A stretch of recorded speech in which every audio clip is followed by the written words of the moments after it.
Wow, to have to follow this day after dinner like this? And I noticed some of y'all are having a little too much to drink, probably. Just teasing. I'm a recovering pastor. You'll get it in a minute. We've been connected to purpose-built before there was a purpose-built in Dallas. 15 years ago, our biggest supporter in Dallas had seen a Dateline or 60 Minutes report on the amazing work of Mr. Cousins and his associates and the vision that he had for the East Lake community. And this gentleman called me and he said, we're going to go to Atlanta. I said, great, let's go. And so we went to see East Lake at the end of phase 1. And we were so inspired and so motivated. And even though we didn't turn to do something that ambitious at that moment, we've been living off that since 2001. And how wonderful then to be becoming more and more connected to the work that you do. I've got the data on Dallas. It's just like the data on your big city. It's not good. It's really a difficult time for some people. And that's the part of the deal that makes it so hard for other people. 3 years ago, almost now, Mayor Mike Rawlins called and said, we got to pull together a group of people to think about poverty in Dallas. He said, I've discovered that over the past 15 years, the city of Dallas has grown by 4.4% population, while poverty has increased by over 42% during the same period. The inequity of the income, and I've heard that word several times just today, the inequity of the income in Dallas, bright, shining, successful, rich Dallas, rivals that of Baltimore and Philly. We have the same kinds of problems when it comes to the opportunity that can be created by access to capital and wages that are fair. Our children live in a city where they are poorer than any other city in the United States. More of them. 39% of our kids live in poverty. Concentrated areas of poverty over the past 15 years have more than doubled. And every single Dallas City Council district has an area, at least one, of concentrated poverty. Some of these areas are 50% of the poverty level. And some of the areas are 75% of the population. Families don't buy homes. 57% of the households who live in Dallas in poverty rent. And one of the major problems facing our schools is a problem I expect that faces your schools. That's the rent specials that come on at the first of every month. And so kids are moved back and forth across our city. It's a challenging time in America because of the disparity. Our mayor recently said that Dallas is the richest poor town in America. And in terms of the depth of poverty, the percentage of poverty, and the debilitating effect of poverty, we compete with places like Detroit and Philadelphia and Memphis. But we're Dallas. We are surrounded in the city by this suburban sprawl that is full of opportunity and earning capacity. But so many of our people can't access the opportunity. And therefore they struggle to get by. It's a challenging time to be doing the kind of work that you do. And I'll tell you, I don't want to overstate But the fate of the republic may be in our hands. How we negotiate these waters, how we recover from this season of division, how we begin to learn to love each other again for the sake of all of us. I loved the Atlanta superintendent and how she used the word love so frequently about her kids. We've got to go there. But what do we do? Years ago when I got into this business, it's been almost 23 years, I encountered a guy named John Perkins. And Perkins talked about the 3 R's of community renewal: reneighboring, reconciliation racially, and the redistribution of assets. Wise counsel that when applied could be transformative.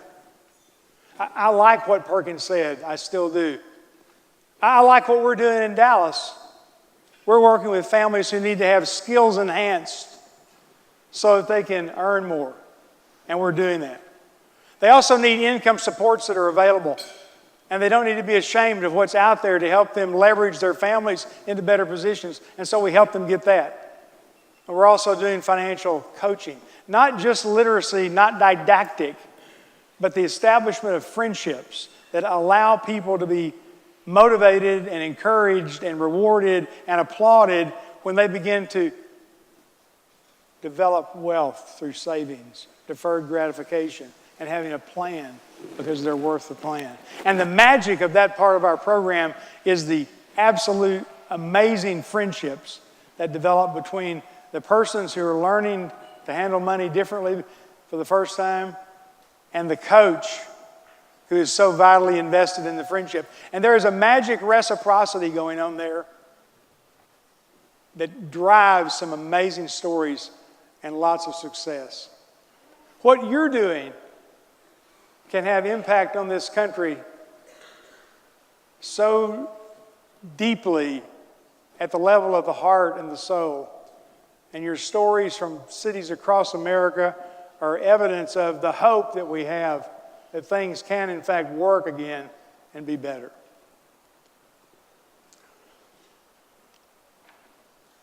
But I want to talk to you about some people.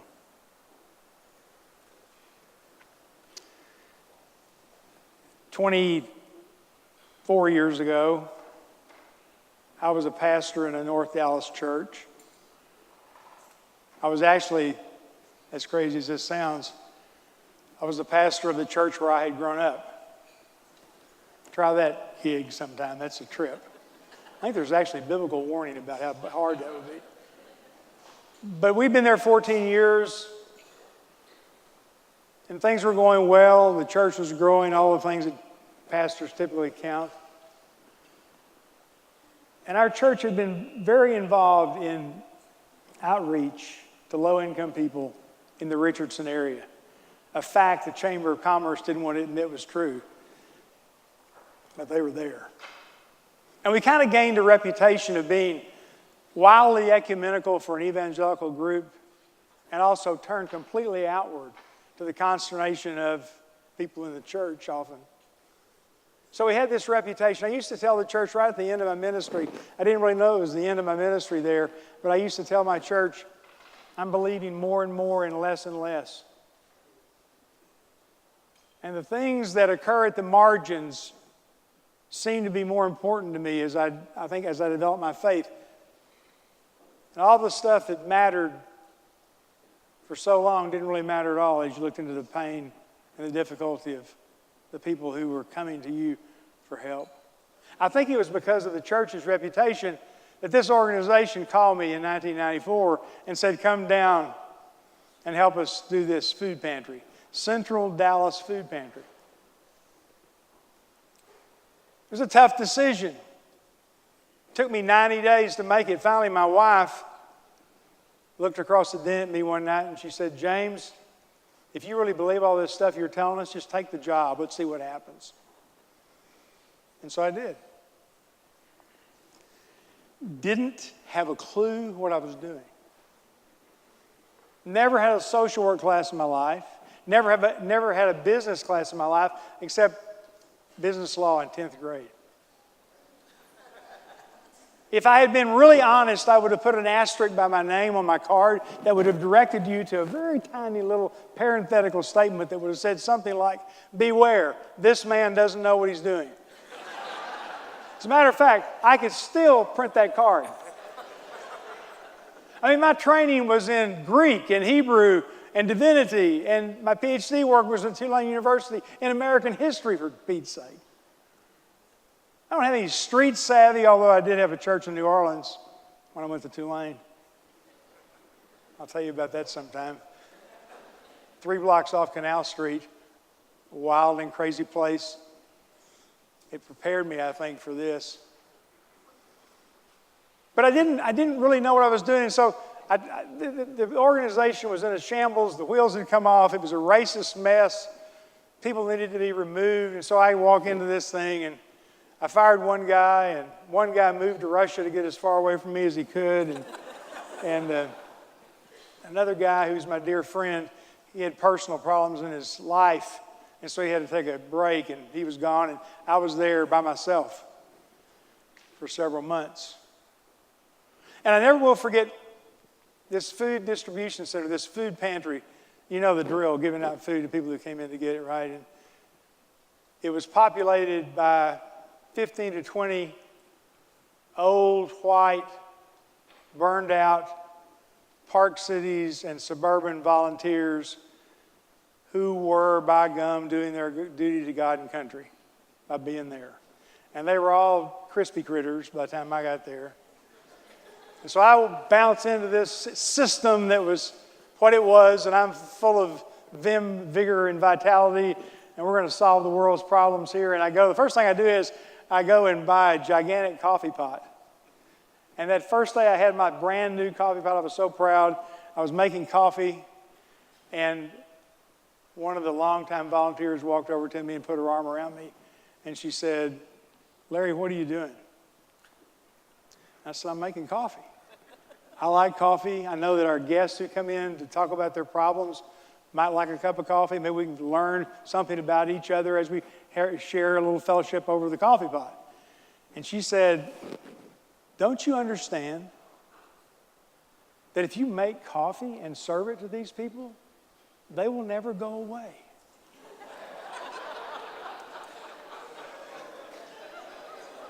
I told my wife that night, I thought we were about a half a bubble off plumb. The trajectory of my vision and where we were headed was not really coincided at all. Several weeks later, the matriarch of the founding church in the Park Cities was seated at the welcome desk. Boy, I don't know how they made that decision, but she was going to be the greeter. And a guy who looked just like Willie Nelson, crevice face, long gray hair, he still lives in my neighborhood, walked into the food pantry, leaned over at the welcome desk to sign in, as was the custom, and the greeter spotted a pack of Camel cigarettes in his shirt pocket. And I heard her say, "You know, if you wouldn't spend your money on these nasty old cigarettes, you wouldn't have to come in here and take our food out." Well, we had to call the Sanhedrin together to get rid of her, but we did it. I didn't know what I was doing, but I knew enough to know that wasn't what I wanted to do. Gee. I think the good Lord had mercy on me, because a situation developed shortly after that where I found myself, the expert in social work, interviewing 3 wonderful Latina moms accompanied by their gorgeous children. They were perfect strangers to each other. They didn't know each other when they came to the building. They were getting acquainted because they were pooling their English to overcome my stupidity, because I couldn't speak a word of Spanish. And I knew they needed something, and they wouldn't have been there, but I didn't know exactly what they needed. And at just that moment, Josefina Ortiz, a Hispanic grandma, was leaving the building through the interview room. I had interviewed her. I knew she was bilingual. She had all these groceries she was carrying out. And as she passed by me, I stopped her and I said, "Ma'am, could you help me?" And she was going like this, like she was so shocked that anybody who worked there would ask for help. And she said, sure, I'll be glad to help you. What do you need? And I said, I need someone to translate this interview so we can determine what to do to help these families. Well, Josefina sat down. She set her groceries down. She didn't translate anything. She just conducted the interview.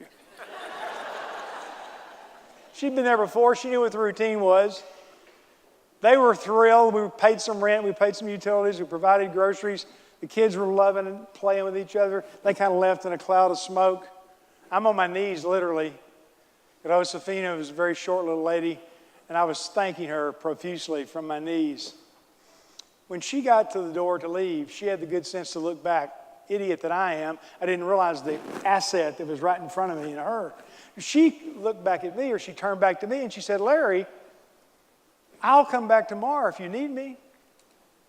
I have time. And I said, well, you can certainly see that I need you. Please do. Josefina came back tomorrow. Almost every day for 9 years. And the epiphany that came out of that experience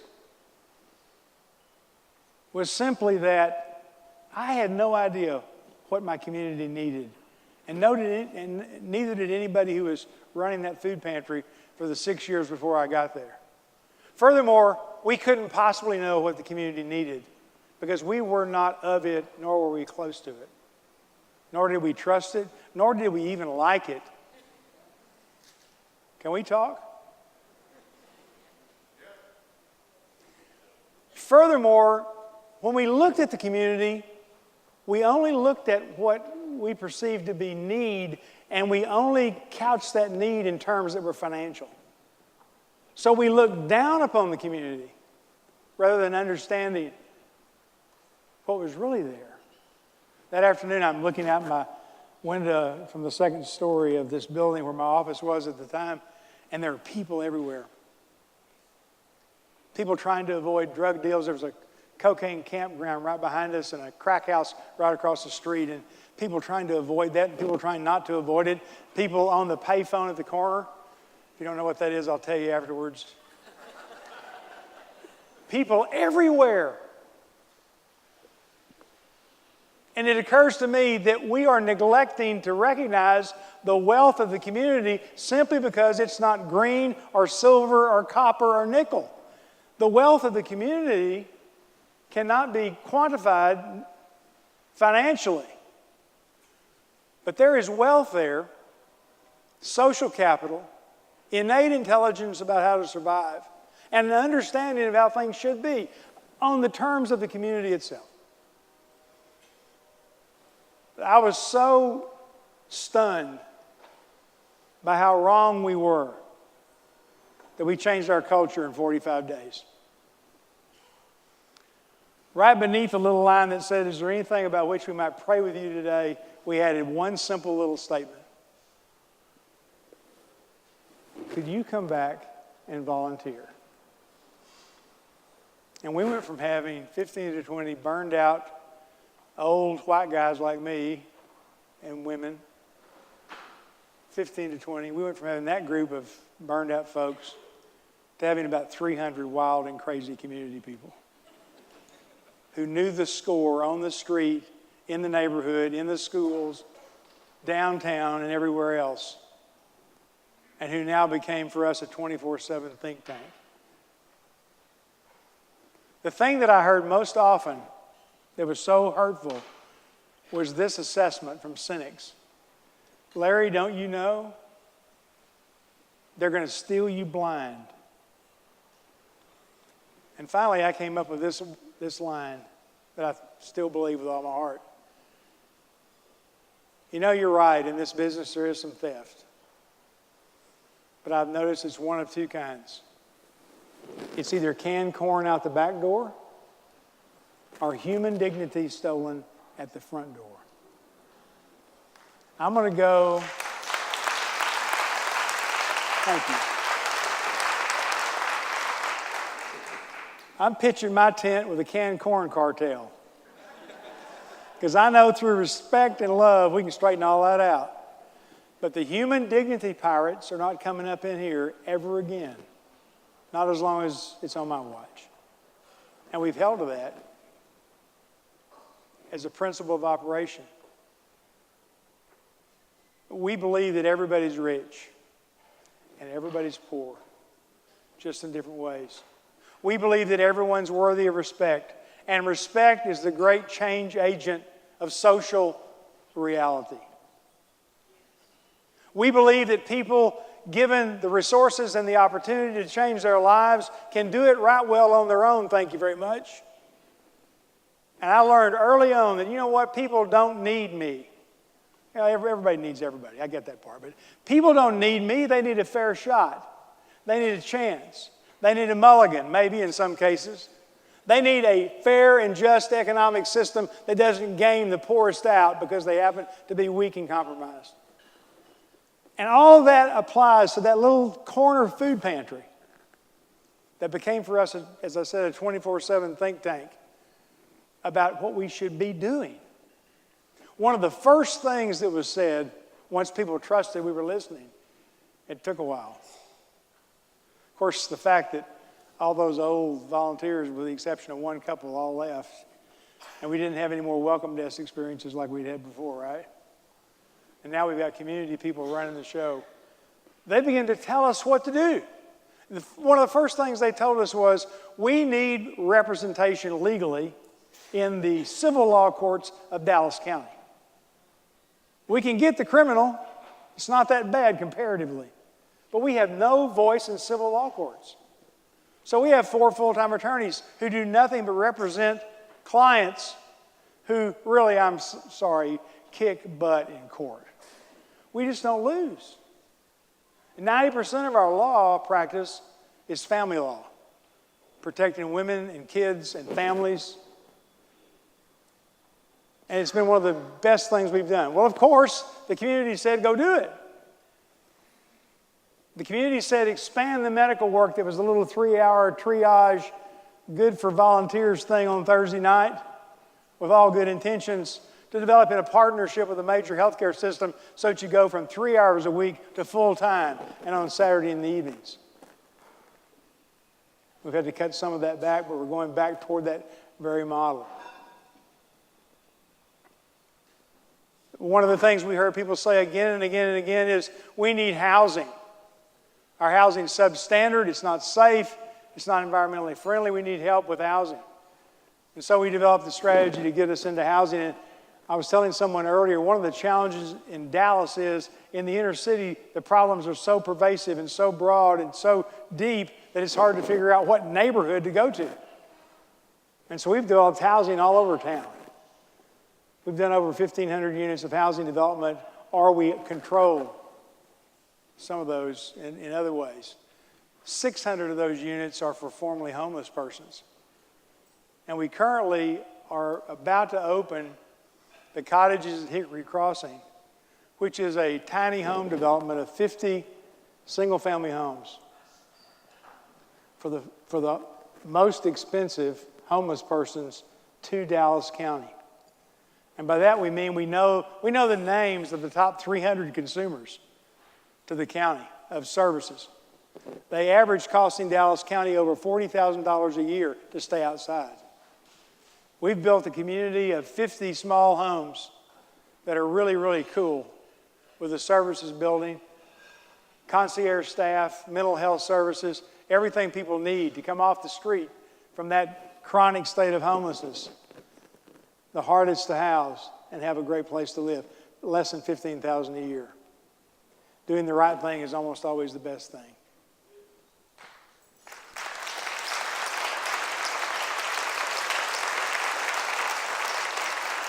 The $45,000 or $40,000 to $45,000 is consumed in public health institutions, mental health institutions, EMS service, and jail time.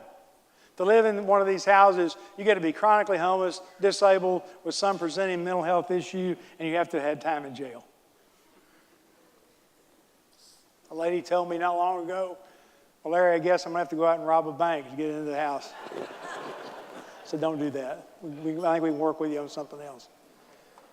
But all that has come from the community. We use AmeriCorps as an employment vehicle. We have 300 AmeriCorps members in the summer, 80 year-round members. It's been a cool tool to really equip community people to have lives of service. And it all started because Josefina Ortiz helped a dummy out and then offered to really help me out in a way that was transformative beyond belief. Now, some of these values and some of these concerns lead us into different places. And we have to face other challenges that are maybe the unintended consequences of our willingness to really be helpful. We have to keep that reciprocity balanced. And we have to keep the equation there that says everyone's receiving and everyone's giving in every friendship and encounter and interchange. And that's hard to do, especially when people are in such need. One of the ways we handled Christmas years ago, when it was more manageable size population, was we created a community service corps. And after Labor Day, we signed people up in this corps. The first year we had 102. The second year we had 226 workers. The following year we had 354. And then it got beyond our capacity to handle. But in that second year, what we did was we would send people out into the community who were enrolled in the corps. And they would be in libraries and nursing homes and schools and neighborhood centers, all kinds of places. We would broker them as free employees. And then we paid them $10 an hour in money that we printed that could only be used in the Christmas store in December. So after Thanksgiving, all the churches who wanted to lavish gifts on kids in low-income neighborhoods, they didn't get to do that, but they brought their stuff to the store. And parents had choice. And the only people who got to come to the store were the people who worked in the community. The second year, there was a transformative moment I'll never forget. At the end of an evening of shopping, 6 women approached the store manager. And they said, there's a little boy in our neighborhood whose family had to go back to Mexico during the holidays because of a health crisis. And we're wondering if you could give him a bike. We had all kinds of bicycles. And the store manager had the presence of mind to stick to the values. And she said, well, this is a store. We don't give away anything here. She noticed that they had money in their hands. And she said, are you through shopping? And they said, yes, we are. She said, what are you going to do with the money in your hands? The money you have left. And they said, well, I guess we'll throw it away. It can only be used here. And the store manager said, you can use that money together to buy him a bike. And as his neighbors, you can bring the bike home and give it to him. And they said, we can do that? We didn't realize we could. She said, yes. And so they bought the bike, wrapped it up, and took it home to their neighbor. Now, I don't know about you, but that's a process. It's harder than just handing stuff out, but well worth every thoughtful moment, especially when you conceive it with community people who are informing the whole process. It was a magic thing. Jesus said it's more blessed to give than to receive. That means the higher good is to put someone else in a position to give. And that's how I think we renew our communities. There's every project you've got, you're dealing with people who traditionally would be considered the client or the receiver. And there is wealth there for you and for your community. There is a vein of transformative power there that no one hardly ever turns to. It might be a little rowdier than you. It might not end up in your pantry having the corn stacked straight. By the way, I can tell you your community development impact quotient by just looking at your corn. If it's perfect straight, you need to reconsider what you're doing. But there is a power in the people that so many times we describe as those we're going to go serve, or the poor. We're all poor. We're all rich, just in different ways. And we're equipped beyond what normally is recognized. One last story, a quick one. We built a collective impact center at Malcolm X and I-30. We opened it in 2014. That's right across the street from the 50 cottages I described. During the year before we started construction on that big center, I would go out on Thursday afternoon, just sit on the corner and pass out water or coffee and just sit and visit with people. And I made a fast friendship with a gentleman named Blue. He was homeless. He was inebriated a lot of the time. He'd lost his wife to cancer, and he just hit the street and fell about as low as a person could go. He was just lost. We struck up a friendship, which is not hard to do. It just takes presence and consistency on both sides, right? And he's still a dear friend. On this one day, I saw him sitting on the steps of the sidewalk that led up to this old, terrible house that we bought, and we're probably going to tear it down. He was sitting on the steps reading something, and that was not unusual for him, because he was always reading. He handed me, as I approached, he handed me this book, and he said, "Here, read that passage right there at the start." And I did. And it was great prose. It was very introspective. It was theology, but not the kind you normally hear in church. It was really going somewhere, right? And I looked at the cover, and it was Thomas Merton. Thoughts on Solitude. And we sat there for the next 15 or 20 minutes talking about Merton. This is a chronic inebriate whose story we don't know as we pass by, who's got all this wealth inside that just needs to be engaged. And I have a hunch that's what everybody in this room is up to, reaching that sacred space, not to change it or serve it, but to engage it, to benefit from it, so that the whole community can be transformed and made over in the right image. That's what you're up to. Stay at it. God bless you.